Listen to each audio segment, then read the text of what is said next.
Well, the Arizona Diamondbacks have their last sub 500 opponent ahead of them this weekend, but they will take them on without Tyler Locklear and possibly without Ketel Marte. We have more on the injuries and a series preview of the matchup with the Twins in 30 seconds. Don't you go anywhere.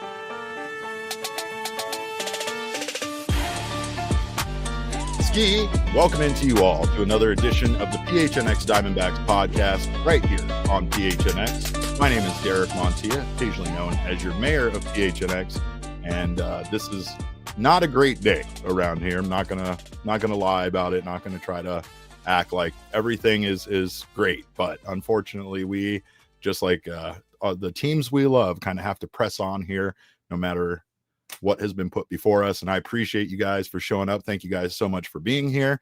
Great to see you guys in the chat. Zabe, appreciate you as always. Thank you guys so much for being here. Of course, this show is brought to you by our friends at Bet365 and Game Time. Make sure to download that Bet365 app today. Use your app, use your code of PHNX365 when you sign up as a new customer. You'll get yourself $300 in bonus bets for a very short amount of time. So make sure to go ahead and get that taken care of ASAP before that offer is no longer around. Also, make sure to get down on our offer for Game Time over there. You can use our code of PHNX. You'll get $20 off your first purchase on last minute ticket deals.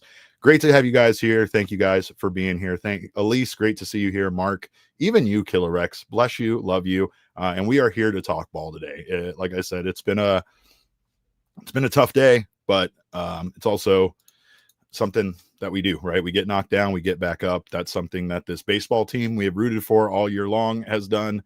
They might not ultimately finish the season in a place where they do make the postseason, but they are trying and fighting every single day, and that's all that we can ask of them. They did win the series finale by a score of 5-3 over the Giants, and they avoid getting swept. Again, the Diamondbacks have only been swept 5 times this season. So that's something to keep an eye out for. Is that Diamondbacks, they don't really completely lose. They also don't sweep many teams. We talked about that, but they have won 9 of their last 14 games, and they're making a run at the postseason, wild card, whatever. They're at least trying my best to their best to please me, to keep them in it for me. I only care about things for my own selfish reasons, as many of you know, and I just need the Diamondbacks to stay relevant so that I have something to talk to you people about for sure. And of course, we do know that the Diamondbacks take on the Twins this weekend. They will be facing off against their only sub 500 opponent left on their schedule, and they will be facing some very good pitchers in that matchup. We're going to preview that series and talk about those probable pitchers. But first, we have to wonder if the Diamondbacks will be without Ketel Marte in this series. As many of you know, Ketel was pulled from yesterday's game after getting hit with a ball during his first at bat. Apparently, Ketel suffered a right foot contusion in yesterday's game. Thankfully, the x-rays were negative, but we don't know about Ketel Marte and how much time he's actually going to miss.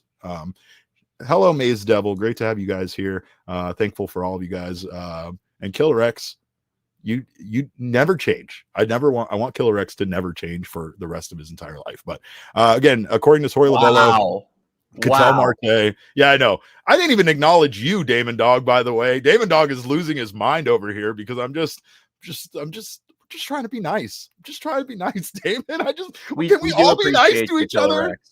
Yeah, we do appreciate you, Killer Rex. Thank you for showing up day in and day out, my man. Yeah. And Damon Dog, of course, on the 1s and 2s, holding us down. Appreciate you, brother. And this is not a great situation for the Diamondbacks in regards to Ketel Marte potentially being injured. According to Tori Lavello, like I was saying, he could be back in the lineup as early as game 1 of that series with the Twins, right? But to be fair, we need Ketel Marte to be Ketel Marte. In order to make the playoffs, it truly feels like the Diamondbacks need Ketel Marte and Corbin Carroll, who went hitless in this 3-game series, to kind of step up and help contribute offensively, right? We know the bullpen can't be trusted. We know starting pitching has been much better lately, but still inconsistent and still not really trustworthy. The offense this season, quite frankly, has been the only thing keeping this team afloat. So, again, this is one of those situations where you definitely feel like you need Ketel Marte, you need Corbin Carroll. But again, we need the Ketel Marte and Corbin Carroll that we know and love. Ketel Marte has not been very good at baseball in his last 22 games. Marte is slashing 210, 305, 309 with a 614 OPS in that span. He has 17 hits and 95 plate appearances, and only 4 of those hits are extra base hits. He has 2 doubles and 2 home runs in that span. He also has 9 RBI. So I don't know exactly if there are more injuries potentially that Ketel Marte is facing. I don't know if in general he's just not right. We know guys go through slumps, but Marte honestly has been one of the most consistent offensive players on this team for practically his entire tenure, right? So it feels like there might be something more to this. Perhaps Marte missing some time due to this injury might help him get right with anything else that might be ailing him, or maybe just the time off can do him some good. Again, what we really need more than anything is a healthy Ketel Marte to try to make a playoff push as we go here into, the final 17 games of the season. I also say that, you got to give credit where credit is due. So many of the young guys, in the absence of Carroll and Marte's production, have stepped up. They have been really good for this team, and they are a big reason why this team is winning games. Gabriel Moreno returning, obviously Blaze Alexander's contributions on both sides of the ball, defensively and offensively, and even, a vet like Ildemaro Vargas, who now is being asked to step up and take on a bigger role. And the reason why he is being asked to take a bigger role is because the Diamondbacks have suffered yet another catastrophic injury. No, it's not Ketel Marte. It is Tyler Locklear, our first baseman. Again, I know Tyler Locklear has had his struggles this season, but it really did feel like he was putting things together. Per the broadcast on Tuesday, Tyler Locklear is now expected to miss the rest of the 2025 season with left elbow inflammation. And again, it's just kind of a shame since Locklear was starting to put things together at first base and at the dish. And we were getting a chance to truly look at, if Locklear is going to develop, if he could develop into the first baseman of the future for this team. And again, it's a big hit because the Diamondbacks do not have much depth when it comes to pretty much their entire roster. I would say that the Diamondbacks have outfielder depth, but even with the loss of Lourdes Gurriel, you couldn't say that that's the case. You can't say that with the loss of Lourdes Gurriel that the Diamondbacks have any kind of outfield depth at this time. And it would appear that the D-backs depth chart for first base, not great, guys, not great. It's down to Ildemaro Vargas, Tim Tawa, and James McCann for the rest of the year. I've said that if the Diamondbacks could make the postseason after all that they've been through this year, after trading away their best players at the deadline, after going through the ups and downs, if you make the playoffs with a depth chart at first base of Ildemaro Vargas, Tim Tawa, and James McCann, forget firing Torey Lovullo, Killer Rex. I'm giving him manager of the year if he makes it to the playoffs with this particular squad. Elise is absolutely right. Jorge Barosa is not major league quality outfield depth. And again, there are other options that the Diamondbacks have. Some of those options we're seeing in Reno have some, have some success. I mean, hell, Tristan English, who this team DFA'd, could come back up and still be the answer at first base. He's still hitting 325 for the Aces. And I know that it is Reno. I know it is the PCL. I'm not going to try to pretend like his numbers in the PCL are something to, be crazy about, but it still really much feels like this particular, that his numbers are good offensively, and that it should be able to translate to a major league level, just getting some consistent playing time. Perhaps English could get that call and could be that for this team. But again, I know Killer Rex is throwing up puke symbols at the idea of Torey Lovullo being manager of the year. And I did that just to balance our relationship. I feel like I said too many nice things about you early on in this podcast, and now I needed to come bring it around full circle. As you know, Killer Rex known Tori. You have to keep him on his toes. You have to keep him on his toes a little I bit. do. I can't let him just be in here and have everything be happy with him. You know, we have to still keep our relationship contentious. But Elise says we need the sweep, which is why we probably won't get it, because that's what this team does. And yes, for those of you that may not know, Elise is a known baseball GM. She just still hasn't confirmed for us which baseball GM she is. And you're right. The Diamondbacks do need a sweep. Is it going to end their season if they don't get a sweep against the Twins? No. Is it going to end their season if they lose the series to the Twins? Absolutely. Absolutely. One game right now, especially against your only sub 500 opponent left on your schedule, does make a huge difference. So we cannot pretend like it doesn't, especially with how close these wild card standings are right now. And of course, Damon Dog, let's take a look at those wild card standings. We have a brand new graphic. We just decided that we were going to throw the divisional NL West graphic in the trash can and never show that again, because why? What's the point? We're not fighting for the division at this point. I'm fairly sure that we have been completely eliminated from our division contention, but we still have the wild card, and there are a lot of teams right now in the wild card hunt. So of course, that's a big part. Here we have the wild card standings where the Padres, of course, the only team in our division now, sit in second place there. But the team we're really focused on, and I mean, we should still be focused on the Padres. Looking at this right here, the teams with a wild card spot are the Cubs at 83 and 63, the Padres at 79 and 67, and the Mets at 76 and 70. I know the Mets are an absolute dumpster fire right now, and that is great for us. It's great for the Reds. It's great for the Giants, but there's a lot of teams still here, all within 3.5 games. And quite frankly, if I'm being honest, I would love to see the Padres lose out the rest of the year, because you feel like with the fact that we have 3 games against them for the final series of the season, that they have the best chance of making it in if they can control their destiny somewhat.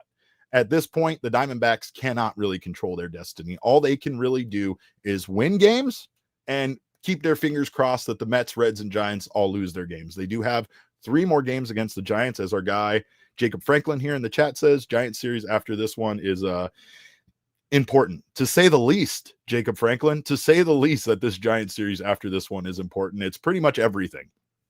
And again, I don't feel like every series is a must sweep, but there has to be some sweeps in there to get the Diamondbacks in, right? Nor can I truly expect that they win every series. So this road to the postseason is hard and is going to be difficult, and most likely won't lead to the Diamondbacks making the playoffs. Let's be real about it. However, this goes back to our question from yesterday. Do we still scoreboard watch? Hell yes, we do. Do we get excited about every single win, especially if the Diamondbacks can find a way to S-word the Twins? 1,000%. There's no reason why one single sweep at this point, mixed with a bad weekend for the Giants and the Mets, that right there is enough that you feel fairly confident about the Diamondbacks' chances.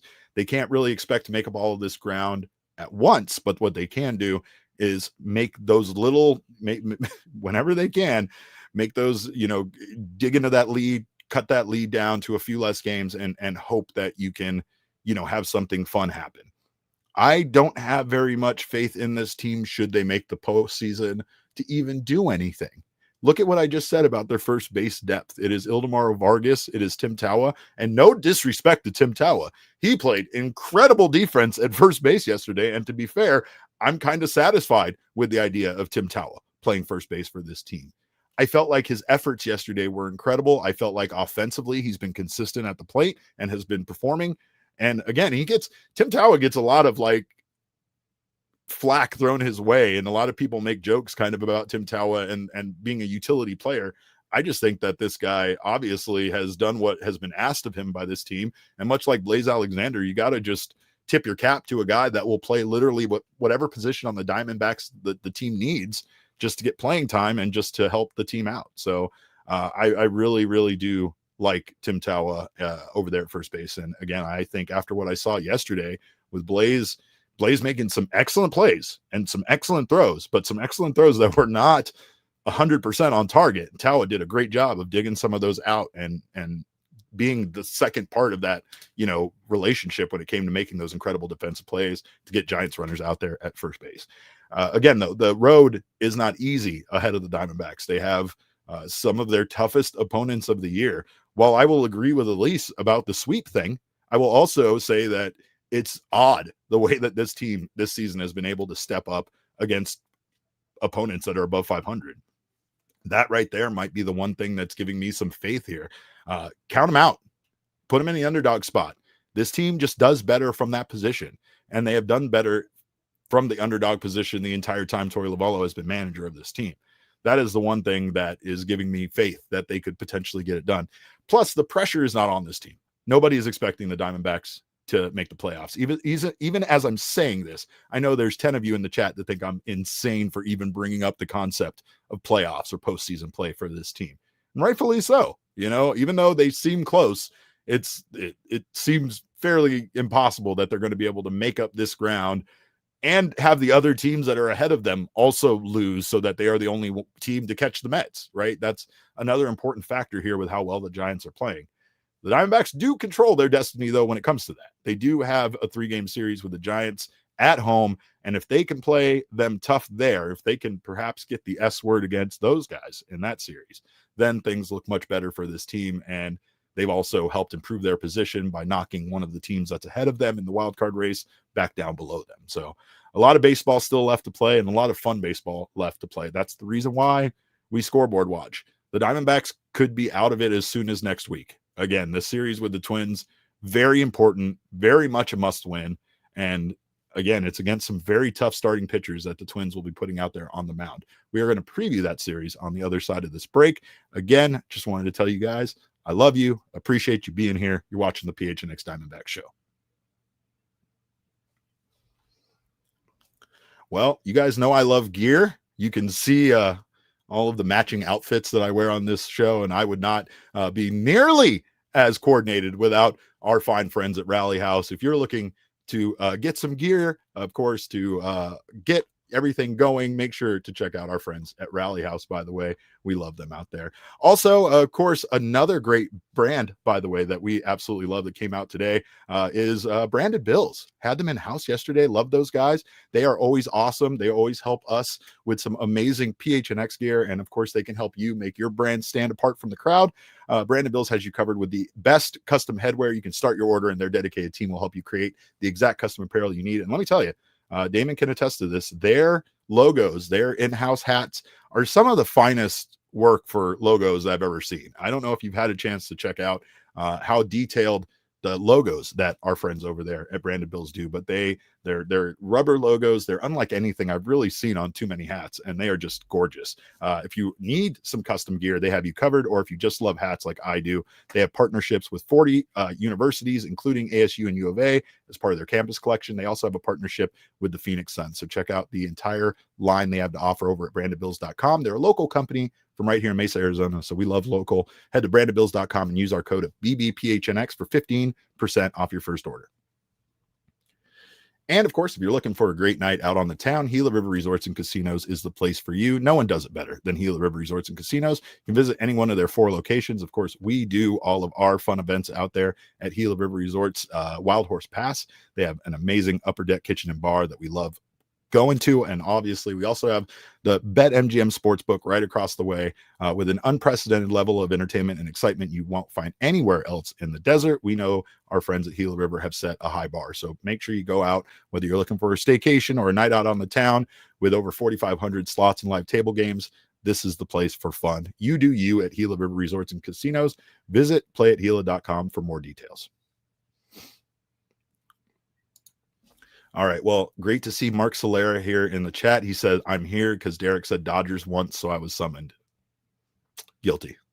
Glad to have you here, though, my guy. Glad to have you here. Glad to have all of you guys here. And glad for the Diamondbacks to finally be facing a sub-500 opponent in the Minnesota Twins. But is it trouble? Like, we know that the Diamondbacks have not had a good season at times against weaker opponents. For instance, look at the teams. I said earlier, the Diamondbacks have been swept 5 times this season. I'm pretty sure 4 out of the 5 times are against sub-500 opponents. I know one of them was the Miami Marlins, and I'm pretty sure the other one was the St. Louis Cardinals, both teams which have a sub-500 record. And then again, the other 3 were kind of a hodgepodge around that they lost 3 in a row to. So again, this team has not had much success at times against the teams they should beat, yet they kind of find success once again against teams that they have no business beating. Let's take a look at the Minnesota Twins and their season at a glance, because it's not been an easy season for them. I discussed this on yesterday's show, but the Minnesota Twins have not only had a rough season, but they have a lot of people very angry with them for the trades they made at the deadline and for the way the ownership group has been basically handling the progression of the franchise. This season, they're 64-82 with a minus 85 run differential. Diamondbacks couldn't be catching them at a much better time. They are 2-8 in their last 10 games with 2 consecutive losses. Their starting pitching ERA, not very good, 4.55, which is 23rd in all of Major League Baseball. Meanwhile, their bullpen has a relief pitching ERA of 4.68, which is 25th in Major League Baseball, and still somehow, inexplicably, better than the Diamondbacks. And then you have their minus 15 outs above average. So they're not very good defensively. Not much good about this team overall. And again, with the way that their particular season has gone, the way that ownership and the front office handled the trade deadline and traded away Carlos Correa and got rid of so many of their good pieces, it felt like this team just kind of gave up at that point. It's understandable, Damon. I think that, obviously you have a lot of things, a lot of turmoil with your team. It's just interesting to see the way that teams respond, right? Like you have the Diamondbacks that went through what they went through at the trade deadline, and they, meanwhile, have responded pretty well, to be honest. You have, like I said at the beginning of the season, what the San Diego Padres went through with their ownership group and all of the turmoil they had there to start the season, all of the uncertainty in the future, and that just galvanized that team, which that team does admittedly have a lot of FU energy. So if you give them something to galvanize over, they will. But this Twins team, unfortunately, at least for them, their fans, for our guy Petey, who loves the Twins, and for the franchise itself, they've just kind of given up and have not looked very good at all since that point, and understandably so. Damon? I didn't realize that was my cue to talk. I apologize. No, I'm sorry, you were muted on that one. No, I hit you up while you're waiting. Let's talk ball, Derek. What's up? What's going on? I mean, I needed to see your face. The Twins have completely capitulated since the trade deadline. Sorry, my background shot is the worst background shot probably. We can't all have arcades. Seen. We can't all live in Dave and Buster's. No, I mean this really is like you're looking at the absolute worst versus the absolute best background in the company on your screen right now. Look, I got my own cactus light. Thanks to the duality of man, Derek, is what we're seeing right here. For sure. The duality of two teams, right? Like, yeah, it's the Twin Cities, right? And the Twins. Yeah. And you have two teams that were basically in the exact same position at the trade deadline. The Diamondbacks somehow are in their race, and the Twins are almost 20 games under 500. Yeah, the Twins are terrible, and you got to take advantage of it. Because the Diamondbacks have that's what the Diamondbacks have struggled with all season long, is taking advantage of teams when you play the Pirates and one of the games is Paul Skeens and it's a 3-game split. Well, you kind of have to win the other 2, and then you don't do that. You know what I mean? And that's how you end up in the position the Diamondbacks are in. Now is a time where you have to buckle down and say we're going to take advantage of a team that is just reeling. 2-8 in their last 10. You're 100%. And the biggest problem here is, as we'll look here at the probable pitchers, Damon, the Diamondbacks are going up against 2 of the best that the Twins have. And I know these guys are young guys, but they've been killing it. Actually, I can't say that about Joe Ryan. But Joe Ryan has been killing it for the Twins all season long, regardless of the performance of this team. Let's take a look at those probable pitchers for this series. The Diamondbacks have Brandon Pfaadt going in game 1 here against Pablo Lopez. Pfaadt still has an ERA north of 5.5, which is awful. Hard to ever recover from that yes hitter for sure. But Pfaadt is 13-8 this season with a 5.18 ERA, 129 strikeouts against Pablo Lopez, who is 5-4 this season, but does have a 2.84 ERA. Impressive stuff. 65 strikeouts. Meanwhile, in game 2, you got Joe Ryan, their ace, essentially going against Ryan Nelson, which could be considered our ace. Ryan Nelson 7-3 this season, 3.48 ERA, 118 strikeouts. Ryan Nelson also should have 7 more wins than he currently does. So Ryan Nelson should still be sitting at 14-3. But he's not. He's at 7-3. That's the reality that we live in. Meanwhile, Joe Ryan, really good this year for the Twins. Like I said, 118 strikeouts for Ryan. Or excuse me, that was Ryan Nelson's. Joe Ryan has 176 strikeouts this year and a 3.32 ERA. And then in the finale, yes, Nabil Crismont is still a Philly in the only picture of him that we have. Nabil Crismont, 2-0 with a 3.24 ERA, 17 strikeouts. He did have a bad outing. His last outing, however, you do really feel like he still was able to, keep things together to an extent, give the Diamondbacks a chance to win. They did not win. And then last there, they got Bailey Ober going up against Crismont. He is 5-7 this year with a 5.08 ERA, 105 strikeouts. You feel fairly good about game 3.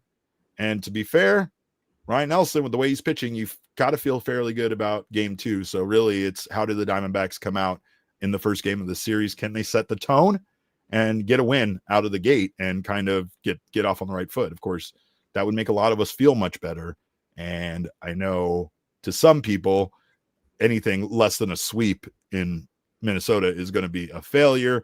I implore you to at least give them a chance still if they happen to win this series, but not complete the S word.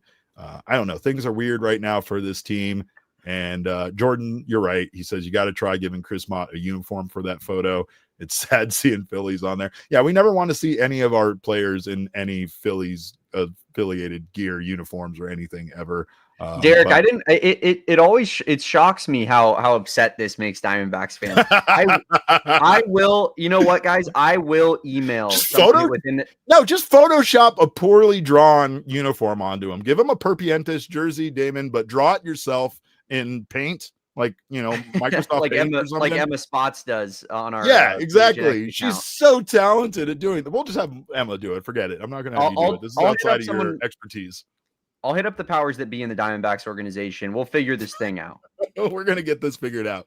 Nabil Crismont, you are a Diamondback, and you deserve to be one in your photo. But again, I don't know what else we could say more about this series. The Diamondbacks just need to win it. That's it. Get this one series out of the way. Give yourself some wins. Get over 500, and then head into the final stretch of the year, with confidence and ready to go. Have a record above 500 that you can make, all of these young guys that don't know any better. That's the best part. We got a bunch of young guys. They don't know any better. They don't know what it is to win or not win or make the playoffs or not play. They don't know. So we won't tell them about their 1% chance of making the playoffs. We will just tell them to go out there and do the thing. And maybe they will, because guys like Blaze Alexander are doing it for them right now. And right now that's who we need to lead the way, quite frankly, especially if you're going to have guys like Ketel Marte and Corbin Carroll slumping. You just got to have those young guys that don't know any better go out there and foolishly lead us to the postseason. And you never know. You never know what could happen. Baseball's a lot of fun to watch because of that reason. And especially because there are 162 stupid games in a season. And no matter what, anything's possible. Look, we got 17 games here to 15 games, something like that. I don't know what the final, I think there's 17 games left. And of course that's, or 18. I don't know. I'm bad at math, and that's what we had Jesse here for sure. And that's not on me, quite frankly. I put that on my resume when I started here. But we're going to talk less about this series with the Twins, and we're going to talk more about what the guys down on Snake Farm are doing. Of course, we're going to bring you an update and tell you about our guys, the Saudis, making the playoffs in the Texas League. We're going to do that on the other side of this break. Don't you go anywhere. You're watching the PHNX Diamondback Show. I am here in my home, and I don't want to go outside because even though it is a sub 100-degree day here in Phoenix, it's still entirely too hot for me to be outside. And I need help from our friends at All Pro Shade Concepts to extend my outdoor living area. That's what they do, and they do it with style. They can help you extend your outdoor living space with a custom fit awning. They have hundreds of designs and colors to choose from, and they'll match any home. And let me tell you, I'm old, as I've disclosed many times on this show. I've been forthright and honest about that. And I'm used to customized awnings being like something made out of fabric that no, that's not what our guys at All Pro Shade Concepts do. They can hook you up with actual pieces of art that essentially become a motorized awning that help extend your outdoor living space and help make your home look even more beautiful than it already does. They also have roll down patio shades that you can either put on your patio or roll down window shades that you can put inside, like our guy Espo did, to help block out those harmful UV rays and keep your patio or your home up to 20 degrees cooler. They can also replace or fix most or old or outdated patio shades and awnings,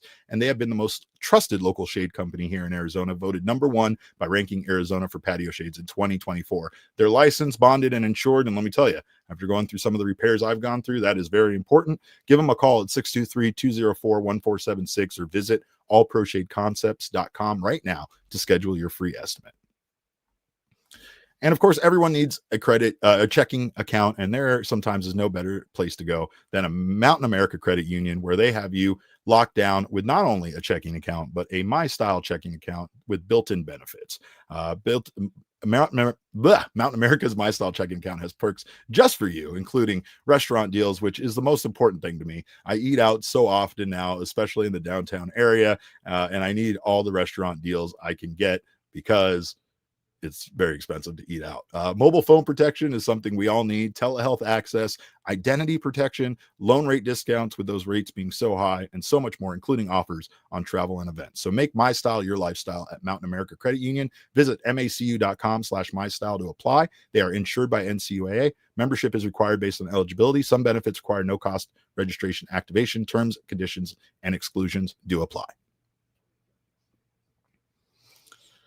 All right. Well, Damon, we got ourselves, of course, the youngsters. Like I said earlier, these young players are truly important to the Diamondback system, especially considering that this organization has no choice at times but to build from those minor league players. And some of them are really flourishing. Let's take a look at what is happening currently down on Snake Farm. We got our guy, Spencer Giesting, who has simply been incredible lately. He turned in yet another solid outing against I think they were playing the Las Vegas Aviators, Damon. He put in 6 innings of work and allowed 2 runs with 1 walk and five strikeouts. He's a left-hander, so you got to love that. And he has really been in a groove recently. He posted a 2.28 ERA with 6 walks and 24 strikeouts and 23 2/3 innings pitched over his last 4 starts. So again, that is a big, very exciting development for the Diamondbacks. And another guy that we cannot stop talking about is Tommy Troy. Tommy Troy just continues to be very good for the Diamondbacks within this organization. They continue to be just, he just continues to be a guy that kind of flies through. I feel like we're going to see Tommy Troy here in no time, and that's something that is very exciting. He went 3 for 4 in the loss to the Aviators. So far, Tommy Troy has been having himself a pretty damn good season with the Aces. He's slashing 308, 388, 444. He has 3 home runs. He has 12 RBI, and he has an 832 OPS, 20 strikeouts and 14 walks. So you don't love that part, but he has played 11 games in center field and 17 at second base with the Aces. So yet another guy here in the Diamondbacks #5 overall prospect that has versatility, that can play at different positions, and that can provide the Diamondbacks with something very exciting in the future. Because the problem, again, with some of their infielders, especially some of their infield depth, is they're all young. They're all coming up at the same time. The question recently has been, what do you do, with Jordan Lawler coming up? What do you do with Blaze Alexander? How do these guys play? How does everybody get playing time? So it's going to be interesting, especially with Tommy Troy playing the majority of his time at second base there, to see if, when he gets called up, how he can factor in, and if the Diamondbacks can perhaps give him some more consistent playing time than they've done with guys like Jordan Lawler. And honestly, Tristan English. He's another guy that I don't really feel like got a super fair shot at a major league level, but it does feel like, again, Tommy Troy is rounding into a very, very good baseball player. Jordan in the chat brings up AJ Vukovich. Actually, we talked about AJ just on our last Snake Farm last Thursday, and absolutely, he is somebody. He's been in the organization for more than a few seasons now, and I feel like he is a guy that's just lately really coming on. That's the weird thing about the development of baseball players, especially in the minor leagues, but also at a major league level. They can look like an absolute bust, and yet somehow these guys start putting it together, they start, they really start making, some improvements, bits of coaching, changing mechanics, changing something as stupid as like where you put your right foot, if it's off to the left or it's more, in line with your back foot, where you put, where you do this, where you do that. Like a lot of the development for these guys happens fast, and you see improvements yield the results that we're all looking for. But sometimes, I mean, again, and this is something that has frustrated fans with Torey Lovullo and probably not just the Diamondbacks, other baseball teams, is when guys don't have success, when they're putting up bad numbers and they're not performing, they're not delivering at the plate, yet the managers or people in the front office are happy with them and satisfied based on everything they're doing otherwise. Even though the results aren't there, they still feel like, a player is being coached properly and they're taking the coaching, they're making adjustments, and the at-bats are getting better, even if the at-bats don't yield hits, right? And sometimes it leaves the rest of us scratching our heads a bit, wondering what they're seeing that we're not. Again, it's the development, it's the maturation, it's how they progress in becoming a big league player. And I don't know, it's one of my favorite parts to see of baseball, considering that a guy that we watch in the Arizona Fall League that hit 120 can all of a sudden be a major league hitter hitting over 300 like 2 seasons later. Baseball's weird like that, but it also makes it fun. And now I'm going to say some sort of cliche that Torey normally says, like, that's the part of the game, you got to love it. And I'm not going to do that, I promise. But I did also want to talk about Gilbert Diaz, excuse me. Is he in fact back? He might be.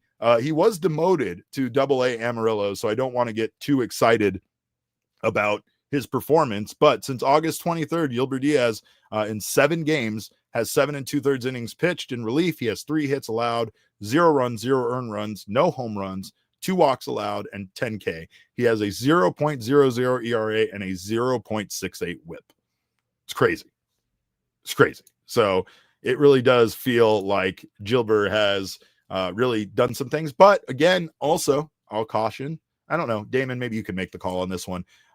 It's the Texas League, right? So he's with the Amarillo Sod Poodles, and it's still a league that usually offense, the ball really flies in Hodgetown. The ball, typically is one of those leagues that ERAs aren't great for any pitcher. But it's also Gilbert Diaz, who has pitched at a major league level as a starter, now down at AA, facing those kind of hitters. So am I right to be excited about it, or should we temper our feelings on him just a little bit?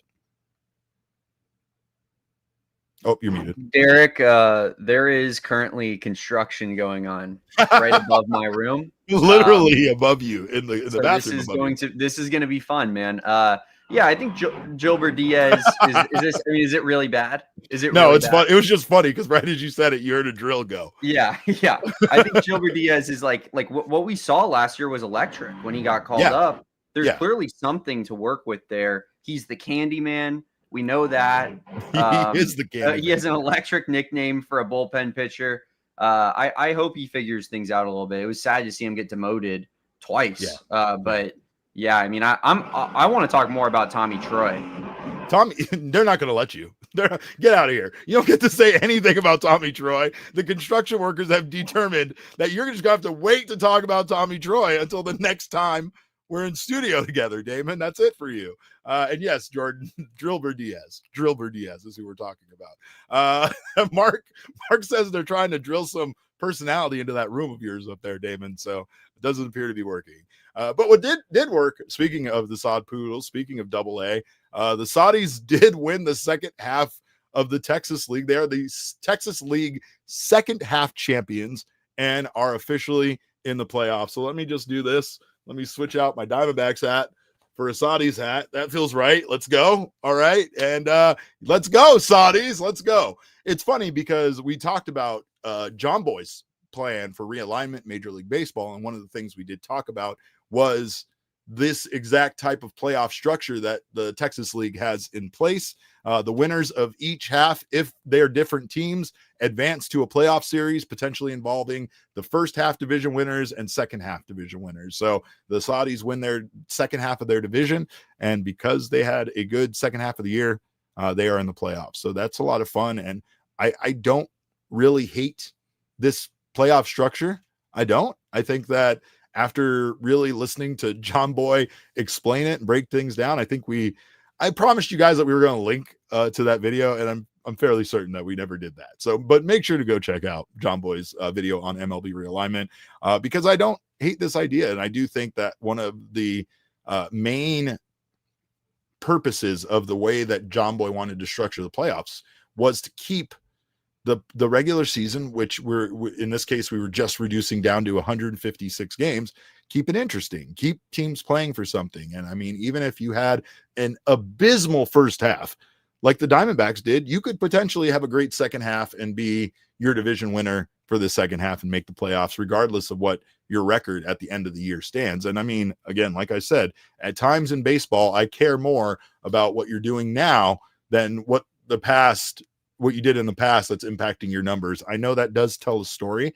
I know your entire season does make up who you are, for instance, as a pitcher. But this goes back to Eduardo Rodriguez, who quite frankly has vanquished 3 of the most formidable foes in his last, 3 starts, and has done a great job of going out there and being consistent for this team. I just simply cannot believe the way that he has pitched against the Dodgers, the Red Sox, and, again, the Giants that he just faced. So, you just never know if your guys can suddenly turn things around the way that Erod has. You can have a shot in the second half, and it could make things a lot of fun. Sean said that format would potentially lead to teams not trying in the second half, though, and you're not wrong about that either. However, in this scenario, the way that you are structured, the way that your ranking go based on your record, determines how many games you have to play in the playoffs, and more importantly, it determines how much there's a chance that you could be in a 1-game playoff or a 3-game playoff that would quickly eliminate you if the team you're playing is hot, no matter how much of a better record you might have, or no matter how much of a better team you could potentially have. So it's interesting, but you're right. There are some things about it that would potentially change things. You wouldn't have to have teams necessarily that secured a playoff spot after the first half be playing strong up until the end. However, you do want to play your best baseball as you're heading into the playoffs. So a lot of different interesting, I guess, strategies that could go into that particular structure. But hats off to the Saudis, man. I mean, I love this team. The Sod Poodles are my favorite team in the Diamondbacks minor league system, quite frankly. I think that they are an extremely well-run organization. I think that they make baseball so much fun down there for their fans. They have like 3 nicknames, right? They're the Yellow City Pigweeds. They're also the calf fries still. And I love the calf fries. I love the calf fries. So congrats to the Sod Poodles. The guys that helped them get there, of course, Ryan Waldschmidt, who we've talked about quite a bit on Snake Farm. We've talked a little bit about Lou James Groover as well. He's another guy that helped him get it done. Landon Sims, his arm helped the Saudis get there. He's been having a nice season, as well as Jose Fernandez and Avery Short. So these are all names to look for in the future. And quite frankly, like I said, the Arizona Diamondbacks really cannot, they can't really afford to like trade off guys, especially with the way things are going right now for this team. They really need to try to build their minor league depth back up and have those guys be prepared to play at any time. And I think they have a lot of guys that have really cruised quickly through the system. I think Ryan Waldschmidt is going to be one of those guys. I think we're going to see him here any day. I also think Tommy Troy is going to be one of those guys, as well as Lou James Groover. But the pitching depth is really what I'm concerned about right now for the farm system, for this team, for everything. Mike Hazen did the best job, I think, of any GM could, of bringing in some arms at the trade deadline. And, again, this team is in a position now to offer Zach Gallen a qualifying offer that he will most likely decline. And then they'll be in a position to bring in a decent draft pick in the 2025 draft or 2026 draft. Scotty Mack says, hops are my favorite logo in the minors. You're not wrong, Scotty Mack. That's probably me just declaring my love for the Sod Poodles was probably unjust, because the Hillsboro Hops are one of the greatest teams in all of minor league system. Their Barley is their mascot. They have a mascot named Barley, and he's just a big hop. That part doesn't make sense, because his name's Barley and he's a hop, but I don't care. I love him, and I have a Christmas ornament of him hanging in my tree every December. That is such a that is also a very well-run organization, and I look forward to visiting them when they're going to have a new ballpark here soon. I can't wait for that, so I'm going to make it out for that. Jacob Franklin says, we all love the hops. We absolutely do. Elise says, Jake, Alec, and Pavin could all be expendable next year if some of this young minor league talent pans out. You're 100% right, man. You're 100% right. And again, it determines what are you going to get for those guys in return? I think a lot of people, I know Elise is in this category, but a lot of people have kind of written Pavin off now as somewhat, of a disappointment and a failure for his time with this team. I can't argue too much with that, considering where they drafted him and the expectations that they had about Pavin. But I still think that Jake McCarthy and Alec Thomas have a lot to offer, this team. And again, it's all about, getting something big in return for them that helps prove this team. Cog says, we believe in Pavin Smith. I'm sure there's at least 3 people that would ask you, Cog, who's we? Who's we? We? All right. Yeah, no. If you got Zane, you got Damon. I think that's all we're gonna get from that. But of course, again, much like why are we watching this team down the stretch when most of us believe they're not actually going to make the playoffs? Because they're not eliminated yet, and it's fun. Why are we talking about minor league prospects? Why are we watching them? Because these guys are going to become the Geraldo Perdomo, Corbin Carroll, and Blaze Alexander of the future. And I believe with my whole heart that they have a lot of guys in their system that are going to develop into some quality major league players. Whether they trade those guys away before they become that for this organization is a whole different story, but fingers crossed they don't. Because again, watching prospects develop into big leaguers it's one of my favorite things. It also goes with professional wrestling too. There are a lot of similarities between professional wrestling and baseball, believe it or not, as much as most of you think I'm crazy to even say that. But one of the things I do see with wrestling is watching guys start out, wrestling in front of 50 people in a high school gym, and then watching them sell out Allegiant Stadium at WrestleMania, right? I mean, I've had the pleasure of working with quite a few guys that have made it to that point, and the one common theme there with all of those guys were they're just all really good dudes that, in my opinion, deserved it. All of the ones that were just hardworking, good people that treated people well with respect ended up making it far in that business. So it's just always fun to see guys go from, somebody who just has hopes and dreams to literally, reaching the top. I feel like Perdomo is one of those guys that just really, it's just amazing to see the player that he's become. And I'll be the first to admit that as much as I always loved him as like a role player on this team, which I know Damon's going to hate that I said that part, is that, again, Jerry P has just come around to not only become a leader and a captain on this team, but also become one of the best players on this team defensively and offensively. So love this guy. Love him. Let's see. We are still talking about me. Wait, don't forget, if we do make the playoffs, it's not just an eyebrow slit. I'm also going to go to Ketel's barber and get my hair done exactly like his. I don't think it's going to yield the best results, but I'm down to give it a shot. I'm down to see what they can do for this mob. So looking forward to that. Derek, I do want to tell. I'll go in on eyebrow slits with you, brother. Yes, I'm in on Let's that. go. I am tired of being on the. I'm tired of doing these things alone. So I need this, Damon. I need this from you. I need you. Were parts of your ceiling falling down in front of the camera? No, that was my. Things are not good over here at my house. There's a reason that we do not do this podcast from home on a daily basis. Otherwise, my setup would be maybe a little bit better than this. But just one pennant on your wall. That's all I want is one pennant on your wall. Nothing? No. I mean, where do you want it? On the door? You want it on the door? I don't know. Oh, I don't know where to put it. I don't know. This is the room I got, I'm with you, bro. I'd be living in a penthouse if I could, Derek. It doesn't work like that. You and me both. Well, I do enjoy my house very much. I do have all my toys are here. And so like that part I like, but all I was going to say is I'll get in on the eyebrow slits with you because ASU fans like to make fun of me for my eyebrows. So I feel like that would just like, let's lean into it even more. Like, I feel like that would be Like they would be sick to their stomachs seeing the slits in the eyebrows. Oh, I normally don't compliment you, but what's wrong with your eyebrows? Inject that into my veins, Derek. Is there I don't something know. wrong I mean, with your perfect eyebrows? they're a little bit thick, but I think that I think it's kind of funny. Yeah. Well, you're right. You're right. And it will be even funnier when you have eyebrow slits for sure. I cannot wait for that. But we're going in. I'm glad I got somebody to go in on it with me and not just leave me out here dyeing my beard teal all by myself without nobody also dyeing their beard teal.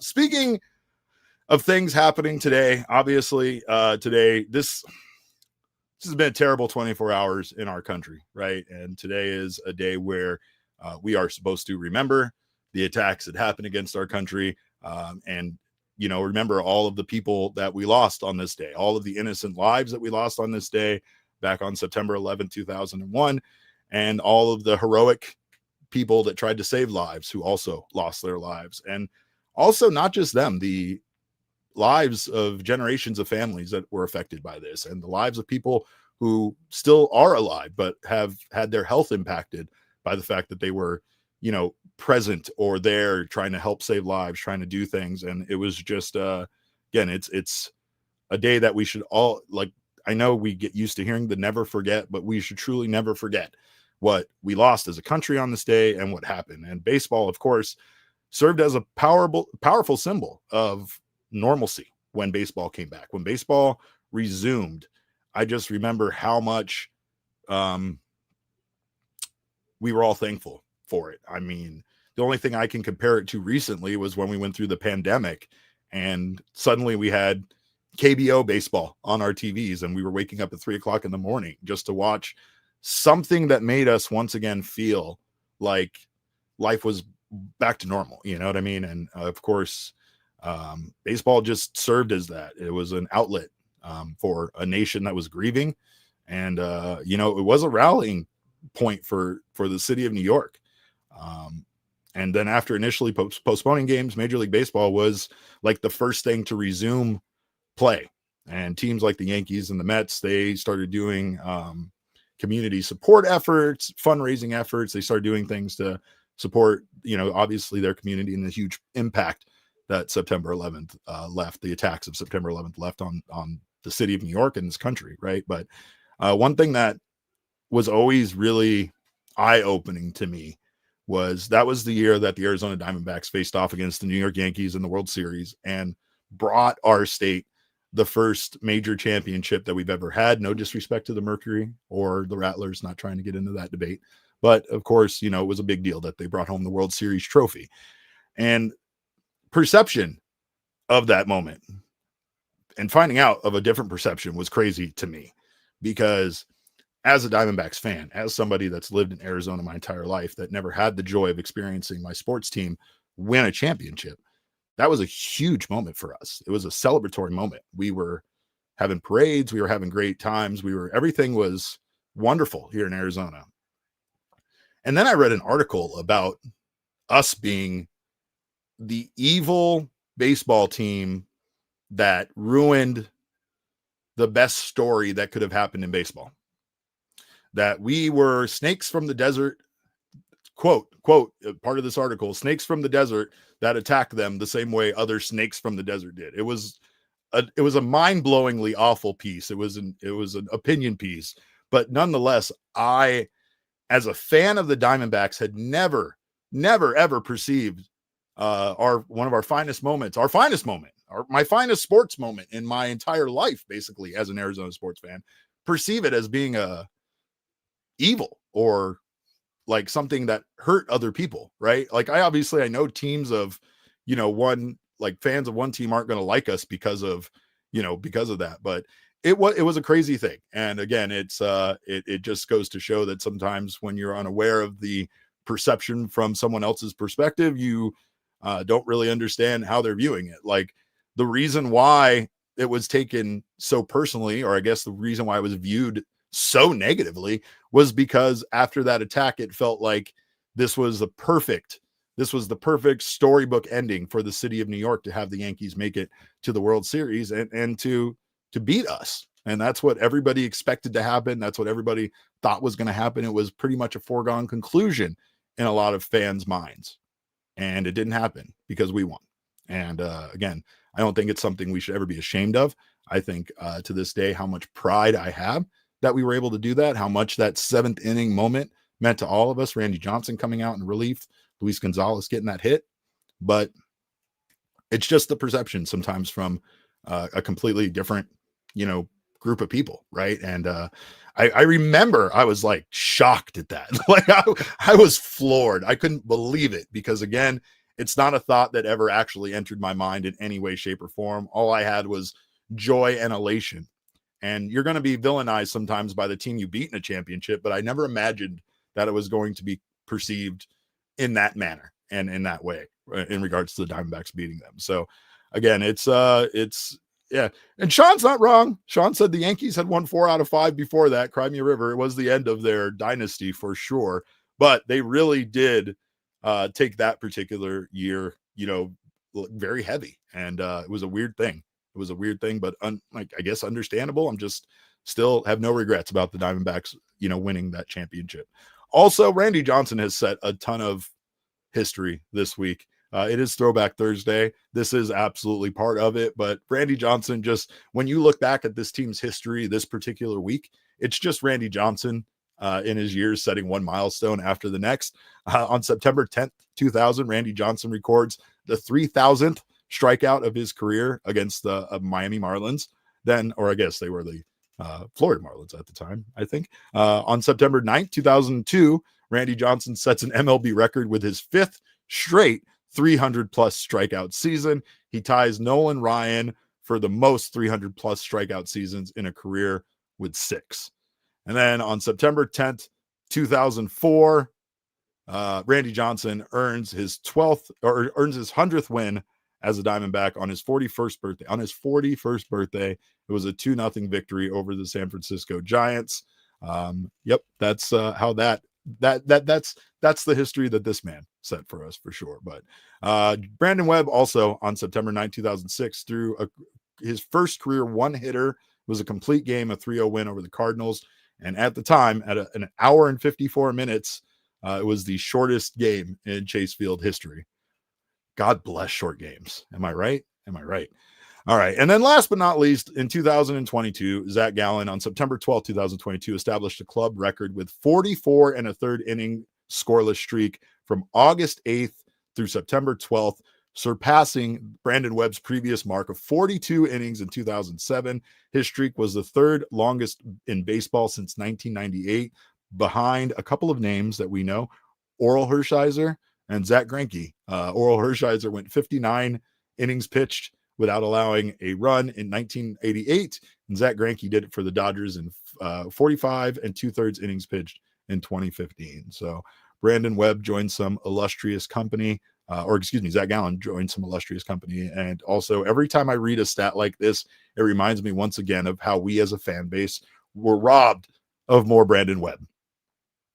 We should have had more Brandon Webb for sure. But anyway, Diamondbacks have set some history on this day. Randy Johnson set some history on this day. And of course, like I said earlier, this is a day that none of us should ever forget what happened on this day and always remember the lives lost for sure. Also, I did want to give just our heartfelt condolences to Jim Marshall.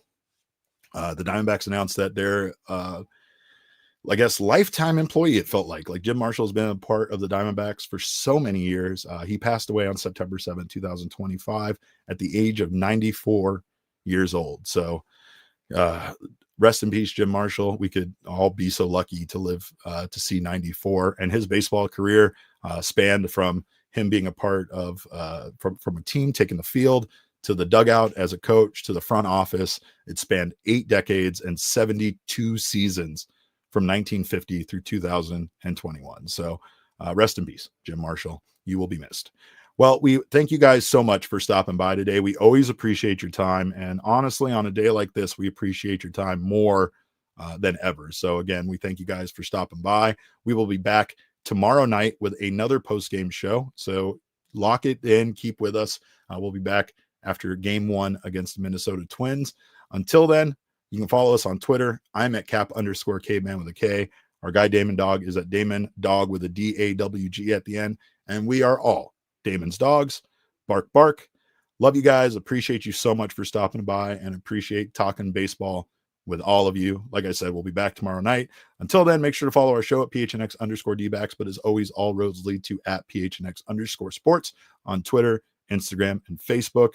We appreciate you. We thank you. We hope you have a wonderful day off from baseball and a wonderful evening. Behave yourselves. And remember, kids, baseball is fun, but sometimes got to remember the past. We all silly like the mayor.